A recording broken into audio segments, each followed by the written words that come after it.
நண்பர்களே, இந்தியாவுக்கும் ஆஸ்திரேலியாவுக்கும் இடையே நடந்த 3வது ஒருநாள் போட்டியில் தோனி வழக்கம் போல் அவருடைய ஸ்டைலில் சூப்பராக போட்டியை முடிச்சு வச்சிருப்பாரு. மேன் ஆஃப் த சீரியஸ் அவார்டும் வாங்கியிருக்காரு.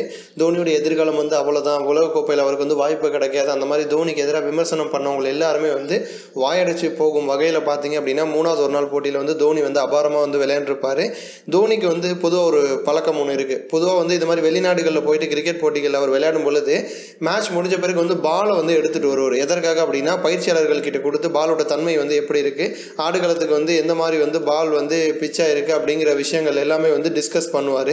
ஸோ அதே மாதிரி ஏற்கனவே பார்த்தீங்க அப்படின்னா தோனி இந்த மாதிரி ஒரு முறை பாலை எடுத்துகிட்டு வந்தார். அந்த சமயத்தில் தோனி ரிட்டையர் ஆக போகிறாரு அப்படிங்கிற மாதிரி ஒரு விதமான சர்ச்சைகள்லாம் எழுந்துச்சு.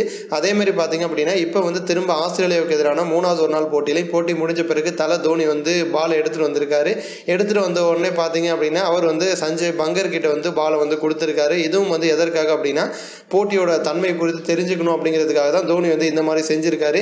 தோனி இந்த மாதிரி பால் எடுத்துகிட்டு வர ஃபோட்டோ சமூக வலைதளங்களில் வெளியாயிருக்கு. அதை பார்த்துட்டு தோனி ரசிகர்கள் பார்த்தீங்க அப்படின்னா இதுவும் தோனியோட ரிட்டையர்மெண்ட்டுக்கு கிடையாது, இது ஜஸ்ட் பிகினிங் தான். ஸோ தொடர்ந்து இதே மாதிரி தோனி அடுத்தடுத்த போட்டிகளை நல்லா விளையாடுவார். தோனி ரிட்டையர் ஆவார்னா இப்போதைக்கு நினச்சி பார்க்காதீங்க அப்படிங்கிற மாதிரி நிறைய மீம்ஸும் ரெடி பண்ணி போட்டுட்டு இருக்காங்க.